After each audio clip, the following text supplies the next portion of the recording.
Welcome, everybody. This is the Rotary E-Club of Silicon Valley. Every week, we bring you stories of people who are working to make a difference in the lives of others and improve their communities. Silicon Valley, where ideas are the coin of the realm and where we like to say, what if, right? E-Club, as it's an online club, although it's also asynchronous. Feel free to learn more about us at rotary.cool. And then Rotary, where we believe in service above self, that devotion of time and energy and talent to be able to make life better for others and the joy that brings us as well.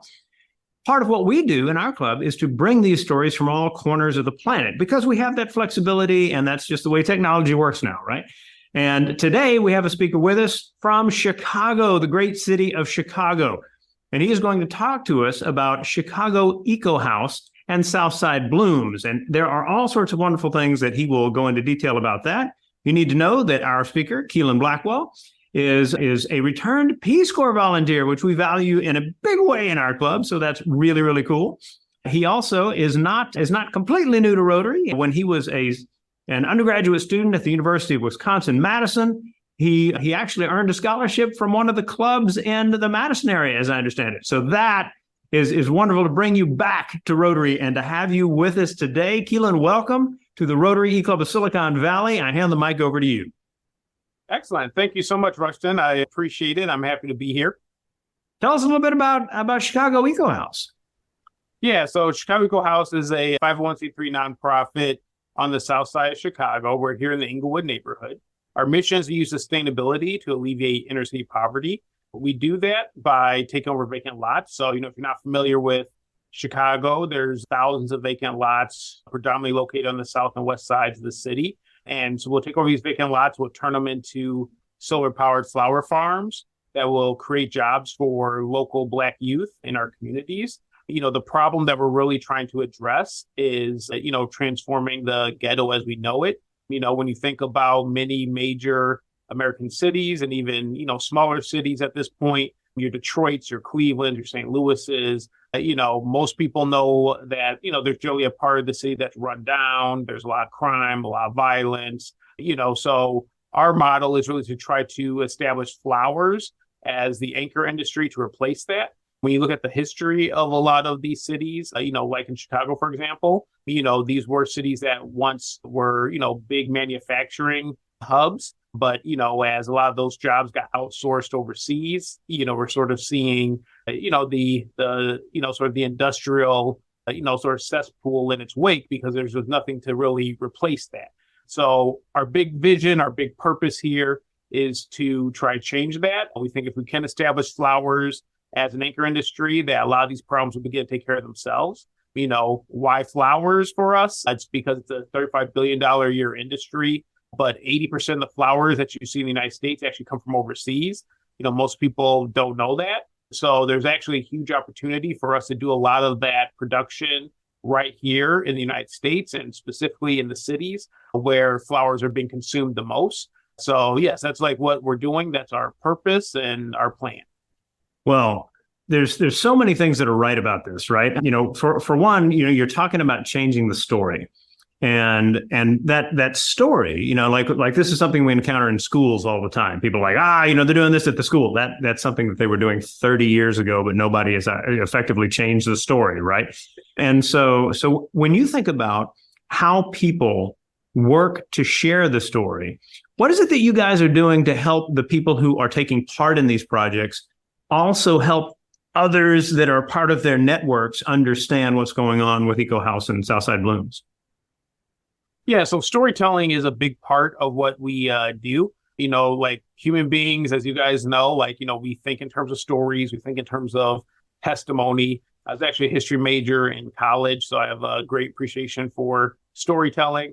So for us, we really just try to tie, what we're doing at Eco House within the larger story that, in our case, like the African-American history, the civil rights story, the, economic and social struggle, as well as trying to tie into the future, right? Of like, hey, look at, what we're doing at Southside Blooms and Eco House is really, trying to fulfill the economic piece of that civil rights promise, right? When you look at our history, everyone knows about the great leaders who fought for the political rights that we currently enjoy today. But, what's really missing is like sort of the economic prosperity that, we're striving to, help fulfill. It's been fulfilled, in certain ways and in some ways, right? Like, obviously there's a lot of African Americans who are doing very well, but, there's also many who aren't. There's many who are still at the bottom, many who are living, in these places of concentrated poverty. So, yeah, like that's really the story that we kind of tell our organization and our work within. And, for us, like we don't operate in a silo. We draw a lot of inspiration from like the Tuskegee Institute, for example, George Washington Carver and Booker T. Washington. We also draw a lot of inspiration from like Madam C.J. Walker and, the work that she did down in Indianapolis with, hair care products and becoming the first, Black female millionaire in American history. So, we really just kind of like let our youth know that like, hey, you're standing on the shoulders of, historical greats, right? And, like what we're doing, kind of like what you're saying, like we're not reinventing the wheel here, so to speak, right? Like we're basically taking, things that have been done in the past and just adapting it, for today. It's just like we have more opportunities today, more privileges, more technology. And that's really one of the things too that we'd like to tell people is, especially within the African American community, it's like, look at what, some of these previous leaders did during times of Jim Crow and slavery, right? So, how much more should we be doing, given the fact that, we have, technology that can get our message and our story across the world in, seconds, right? I mean, even in this conversation, you guys are out there in Silicon Valley and you heard about our story here in the Southside of Chicago, just by exploring the interwebs, right? And, like that's a very powerful medium, to really help people connect, to be able to raise support and to be able to help people fulfill that larger vision of, hopefully, establishing more peace and prosperity, not just in the Black community, but, in American cities across the country. So as I listen to you, kind of talk about that relationship that there is between the community and its history, it strikes me that we think about the work that Eco House and Southside Blooms is doing, right? And it's not just providing an economic opportunity. It is intertwining it with a story that instills pride, right? And so as we look at that, it seems that becomes a model and that there are all kinds of organizations and Rotary clubs are actually a perfectly good example of when people come together. It's not just to do X, it's to take pride in our ability to do X as a team, right? So when we think about this in Chicago, tell us a little bit more about how it got started. Like what was the genesis of Eco House and Southside Blooms? Yes, that's a great question. So we got started back in 2013.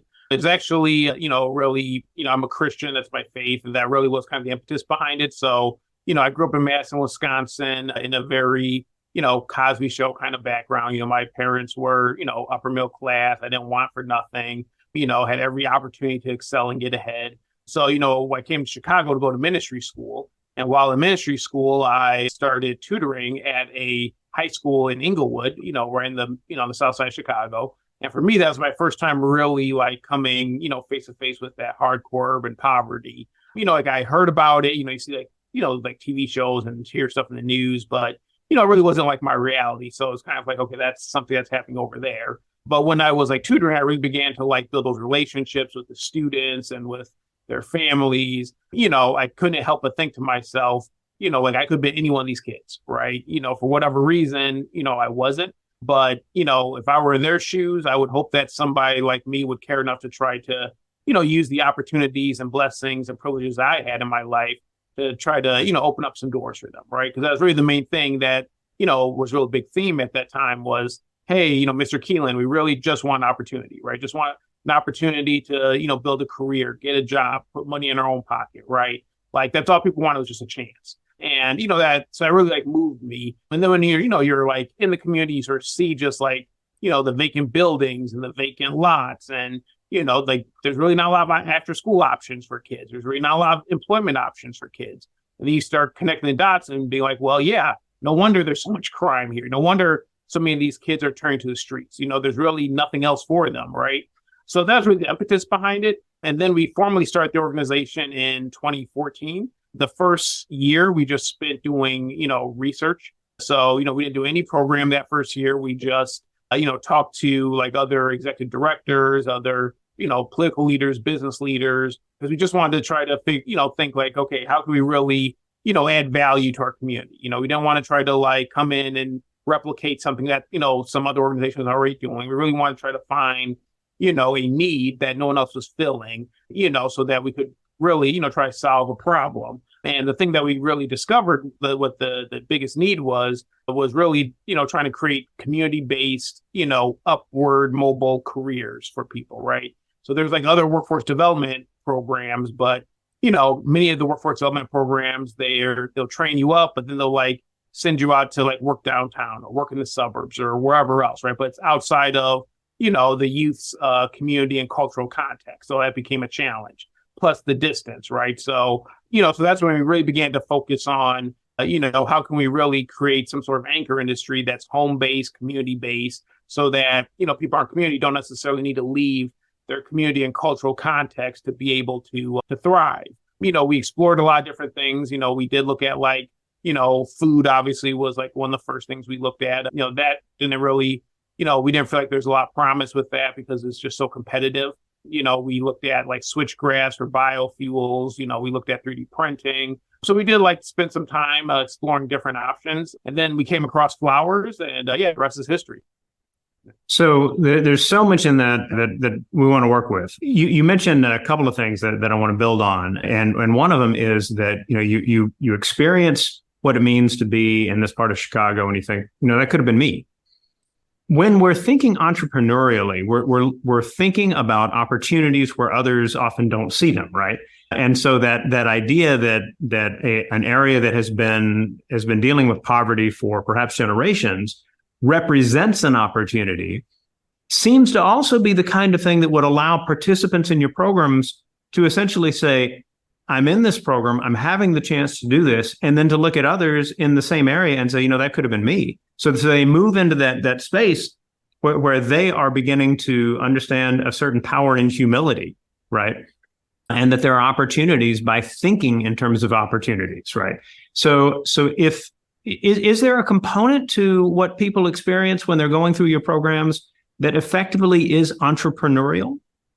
Yes. Yeah. So you're asking like really good question. I tell you're an educator, Rushton. Yeah. So basically it's like kind of the concept of paying it forward, right? These kids aren't dumb. Like they know the state of their community. Many of them care obviously about like wanting to improve their community. They just don't know how, right? So they do look at this as like not just a job. It is also a way to kind of give back to their community. And our culture is inherently entrepreneurial. So, we do have many students that'll come to me and be like, man, one day I'm going to be a flower farmer. One day I'm going to be a florist, right? Like I'm going to kind of like, do my time here, learn those skills and, go on to, start my own flower shop, right? And that's something we definitely encourage. Like, when you think of an anchor industry, you can't have an anchor industry and there's only like one player, right? You need to be able to foster many other businesses, so that there's more resiliency, within the community and within the local economy. So we do look at our work as being a little bit of an incubator, for future businesses in this industry. And the beautiful thing about flowers is there's so many different niches that, you don't necessarily, need to compete with each other, right? Maybe one of our youth is inspired to start their own flower farm, but they want to just, focus on peonies and that's all they grow. They want to become the best peony grower. Well, cool. Like we can work together on that, right? That's not necessarily inherently competitive. As a matter of fact, we've already seen that, like, we have a partnership in Gary, Indiana, where they start their own flower farm because they're inspired by our work. And, they grow dahlias for us, so, we're able to work together. So being able to see those like early seeds of, an industry kind of like, be taking form and seeing people, being able to like sort of, take, be able to see the entrepreneurial opportunities within their own communities, even if it's in a place like Gary, Indiana, is very encouraging for me. I mean, we were very, very, very early, in terms of where we're at, just from a timing standpoint. But I look at like the next like couple decades and, I'm very encouraged to think like, well, what will happen once, we hit critical mass and, instead of it being like one or two organizations or people who are kind of catching that flower bug, what happens when you talk about 100, right? What happens when you talk about 200? Like it doesn't actually take that much, to really establish a new industry. one of the things that was like inspiration, for me is, it's actually Napa Valley, so the godmother of my children, she lives out there in, Napa. And, we go out there and visit her. And, once again, me kind of being a little bit of a history buff, was kind of curious about the history of that area. Cause I'm like, okay, I know about the California gold rush and how everyone came out there for gold, but like, how did this place came to be? Cause, when you're in Napa Valley, you just see just like the immense prosperity there, and it's all being held up, by the wine grape, right? And basically you had people who, in the mid 1800s, who looked at that area, and at that time it was considered the wilderness. The people didn't think you could really do much in that area, but they saw that as a good climate to grow wine grapes, and that's really how that industry got started. So you basically just had those early pioneers, those forerunners, who saw something that other people didn't, who saw opportunity in a place that other people thought was just wilderness. And the next thing you know, you fast forward to today, and Napa Valley has one of the most, powerful economies, not just in California, but across the world. So that's why I'm kind of hoping that we can do something similar, for the inner city. I love it. So there are so many good questions that are flowing in via the chat as well. And let's start with some thoughts about lots, right? So examples of lots that you've done. When did you start using these lots? How are they maintained? Do you put greenhouses on them so that they can grow in the winter, grow flowers in the winter? Tell us a little bit more about kind of the nuts and bolts of how you're using vacant lots. Yeah. So, in the beginning, we got our first vacant lot from the city. So we partnered with a local high school. We went to the aldermen, and, they gave us access to the lot, and we basically used that as a demonstration site, to basically, show what we could do. Once it was successful, then it became a lot easier to get access. So today, we get land through a combination of donated land. So some of it we do own outright. The government will give us access to it, whether it's a city government or county government. Up to this point, we actually haven't had to buy land, which has been nice. So we currently farm about 10 acres of land. In terms of like having greenhouses and that kind of deal, we do have, most of our lots are just open field. We do have one hoop house.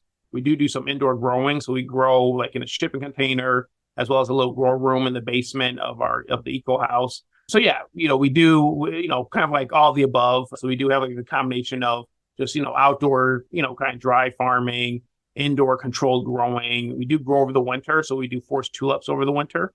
This is actually one of the beauties of the flower industry, by the way, which made it very attractive to us, is that, when you think of food, there's only like maybe 6 to 10 crops that you could grow, profitably, because, people are only want to eat so many types of foods, you know what I mean? With flowers, you really got 1,000 different varieties, right? So, if we get like, say on the west side, we have a farm on the west side where, we don't necessarily, you can only get out there like once a week, but you just grow flowers that, are a little more drought tolerant, like sunflowers or amaranth, things that, don't really need as much manual labor. And then the things that you have, you're able to get to a little closer, that you can grow, zinnias and cosmos and dahlias and those kind of flowers, right? So, we do like leverage the biodiversity of flowers. When we, depending on what site we get, we'll just kind of, pick flowers that are suitable for that sort of micro ecosystem, if you will. Fantastic. So in coming to the business model that allows all of this to work, little bit of the history there. Were you sitting in a restaurant with a buddy and you turned over a napkin? Like how did you pull this together? And the associated question would be some of the added components that you decided, we'll take this on, but not this. So the distribution of the flowers, for example, is that something that you guys handle or that you partner with someone else to do? Tell us a little bit more about the development of the business model and maybe some surprises along the way if you saw this dream become a reality. Yeah. So it's probably important to mention that, my wife, Hannah, she's the co-founder of the organization. So, she's kind of been with me from day one, and she's kind of really helped us to, flesh out the model. But yeah, it's been trial and error, like we're kind of doing something, that's novel in some ways. So the thing that we did is we kind of started with like the end, and then worked our way back. Right. So, in terms of like setting up the business model, we were like, okay, well, we want to be able to grow something that's going to establish real industry. So if that's going to be the case, then we're going to need to have a model that can obviously facilitate that. So, one of the first things that came about was we need to do something where we can be vertically integrated because, if this is really about establishing industry, that means, inherently you have to try to drive as much of that dollar that you're getting from your customer and keep it in your community, right? The only way you're going to do that is if you have a model that's vertically integrated. So from there, then we just start trying to figure out, okay, well, how will this actually, look like, right? And that's what's kind of like a lot of the day-to-day testing, trying things that worked, some things that didn't work, So, at first we thought like, okay, well, let's just first start with the farm, right? And, that was like the first part of the model that we, had to get down because we're like, well, what's the point of having a flower shop? You can't even grow flowers, right? And then from there, we moved on to like establishing our flower shop to have a place to be able to distribute our flowers. So, but even then, like it's like, okay, we're just going to stay local and just try to sell it in our community. But if we do that, then we're just kind of circulating money that's already here. We're not really bringing in new money to really try to grow the economy here. So, then we develop our own delivery system, right? So we do have our own custom delivery software, where we can deliver anywhere in the Chicagoland area. As a matter of fact, today we have about, 80 deliveries going all across Chicagoland. So, like that's we kind of started from the end vision, the end goal, and then worked our way backwards. And, along the way, just tried to, figure out the pieces as we went along.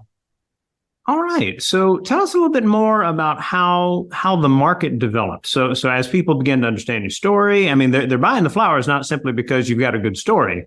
Right. Because they like the flowers, right? And how do you combine those two pieces to kind of maximize your reach?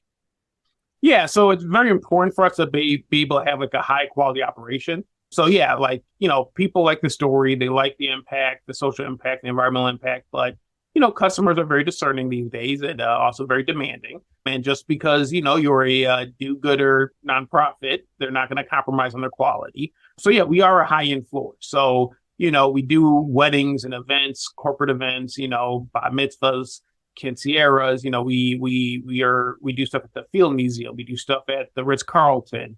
We do stuff at McCormick Place, the Hilton, right? So yeah, with this, we are a big time flower shop. This isn't just about trying to have some kids play with flowers and just sell it at the local farmers market stand. Like no, we are doing big business, right? Like we recently had our biggest wedding in our organization's history, and that was a $25,000 budget just for flowers, right? And that was like all the bells and whistles. You're talking about, garlands running 40, 60 feet per, table. You're talking about, intricate floral designs along the balconies and, the stairways, So yeah, we do high-end stuff. And of course, when you're able to do high-end stuff, then you can do everything, below that. But yeah, it's very important to us that we are setting the standard in the industry. We're kind of seen as an innovator. People are very impressed and surprised at the quality of the work that we do. I think some of that is just the stigma of being, in a place like Inglewood and Southside Chicago. People, don't really have like high expectations, from the business here. But no, yeah, this is like legitimate high-end work that our youth are doing. So one of the things that comes to mind for me as you tell that story is that in essence, low expectations can serve as an advantage, right? So if we think about, okay, here's something that I'm trying to get across to students all the time. It's like, look, if you show me that you're only going to do the minimum, there's nothing that's making me, kind of get more excited about your potential, your possibilities. You got to show me that you're bringing something more to the game, right? And so in having a good story, that gets your foot in the door. And then by doing an amazing job, that essentially enhances the story, which means that now people are repeating the story and creating a marketing opportunity to expand in ways that might well be appreciated by the people who are working with you. Right, to be able to say to the teenager who's working, in a lot growing dahlias or whatever it might be, right? It's like, hey, look, you bring your A game, and that's going to generate opportunity after opportunity. Is that something that the kids are kind of coming back to you with stories about? I'm really interested in the stories of the people that are working with you as well, and how they might see either that kind of thing or something totally different. Yeah, so that's a really good question. So from a big picture standpoint, it's kind of like Sun Tzu's Art of War, right? When you're strong, you make people think you're weak, right? And like people do have this perception that because of where we're at, that you're weak, right? That you're not going to do high quality stuff.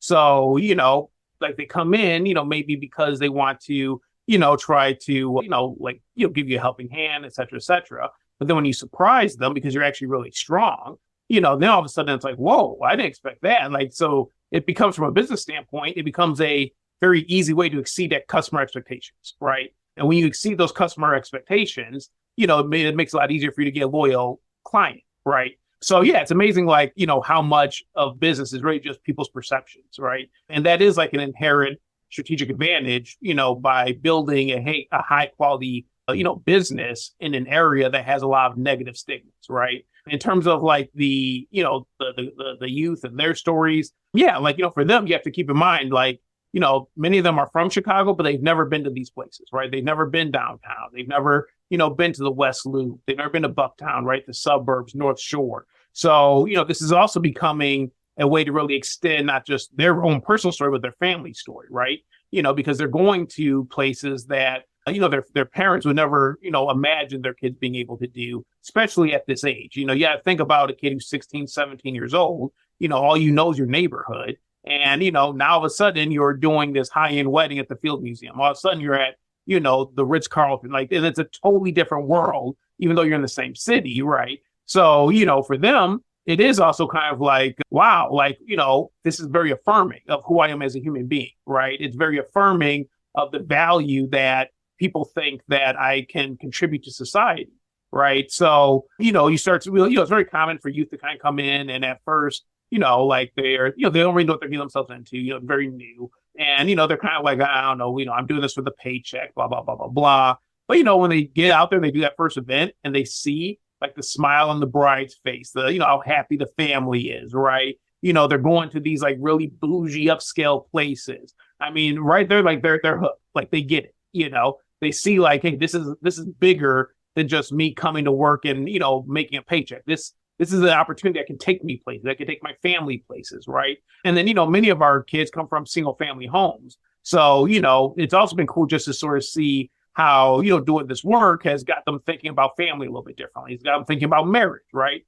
You're doing all these weddings, you're seeing how much people are spending on their weddings, so clearly it's like, wait a minute, like people value marriage, they value weddings. So, we'll have like our kids kind of talk about, well, when I get married, I'm gonna have this kind of wedding and this and that, or, be like, well, what should I be looking for, if I'm gonna get married, so it's just like these questions are coming up in their heads that they weren't necessarily thinking about before, just because they're being exposed to something different. So it's been really cool to just sort of see how, in many ways, our work is building bridges within our city. It's building bridges, like racially, it's building bridges socioeconomically, and it's doing it in a way where it's very organic. It's not like it's this government program that's coming down from on high and mandating, you gotta like, you have to like work with these kids from, another neighborhood, like back in the 70s with busing, right? This is very organic. It's very natural. And it's allowing, for, really just human beings to create space to be able to relate to each other. So yeah, that part's been very exciting. Awesome. Another couple of questions before we begin to wind things down. Tell us a little bit about your metrics. How many flowers do you sell in a year? How many lots you got in Chicago? I mean, how do you think about that in terms of growth? Yeah, so we have about 10 acres of land. All our farms are solar powered, which basically means we use rainwater irrigation. So, we basically will catch rainwater and, in these tanks, and then we'll, use solar power to distribute them through like an electric irrigation system. We capture about 40,000 gallons of water a year. We generate about 4,400 kilowatts of solar each year. In terms of our sales, this year we're probably going to finish close to $600,000 in sales between our, weddings, different events, as well as our retail bouquets and deliveries. We have about 20 youth that's on our staff, on our payroll, everywhere from full-time to part-time. Part-time usually starts at 15 to 20 hours a week. Those are usually high schoolers coming in after school. And then, full-time, 30 to 40 hours a week, which are usually out of school, young adults. So yeah, that's kind of like where we're at as an organization. And as we move forward, we're really trying to be pretty aggressive about, obviously growing those numbers as much as possible. Awesome.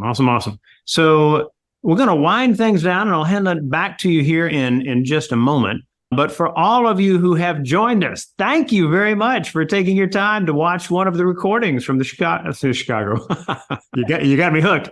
The Rotary E-Club of Silicon Valley. And we hope that you are finding in our channel all sorts of stories that are inspiring you to see new possibilities for your community and for the work that you do with others, the work that you do to make a difference in the lives of others through just pooling time, talent, treasure, all of these things in order to just find that joy that comes from serving others. We ask that you do a couple of things. Let us know you were here. There is an attendance form a little bit farther down the page at siliconvalleyrotary.com, or the easier way to find us, rotary.cool.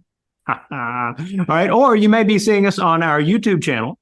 And if you are seeing us on our YouTube channel, you can scroll down to learn more about this and find some links to what's going on with the Eco House and Southside Blooms. You can also get back to our site. If you're on our site, you can find those same links below and the full bio above as well. As we always like to do, we headed back to our speaker for the final word. So, Quilen, what would you like for people to have in mind as they finish up the recording? Yeah, so the big takeaway that I hope people take away from this is, the work that we're doing is ultimately about preserving life in all of its forms. It's about preserving human life first and foremost, but also ecological life. When you really look at the work of Eco House and Southside Blooms, it's really an example, a very practical example of how you can do bottom-up community development in a way that harmonizes with Mother Nature. And when you work with Mother Nature, she'll, yield her produce, she'll yield her fruit. That will, help to, solve many of the material problems that we face, and, while also closing historical, socioeconomic, gaps. Yeah, so that's what I really hope is the big takeaway, is that this is an example of how, we can preserve life in all of its forms, with a bottom-up grassroots community solution that can then be scaled into, potentially a larger scale, solution that can be replicated in many different places. So, and it just started with, just me and my wife, right? So you don't need an army of people. You don't need, millions of dollars at your disposal to get started. When we got started, we had $0. So, and this year we're going to probably finish somewhere we're up between 1.6 and $2 million as an organization. So, it's that old school American grit, just using your ingenuity, using what you have, partnering with nature and technology and and using your faith to, change the world. It's very possible. So, I really hope that people leave this feeling inspired that whatever, problems that you're facing in your community are not insurmountable. It starts with you, and it can grow from there very quickly if you're willing to not give up and, have a little grit and embrace some, innovative and ingenious solutions. Excellent. Everyone, we will see you next week.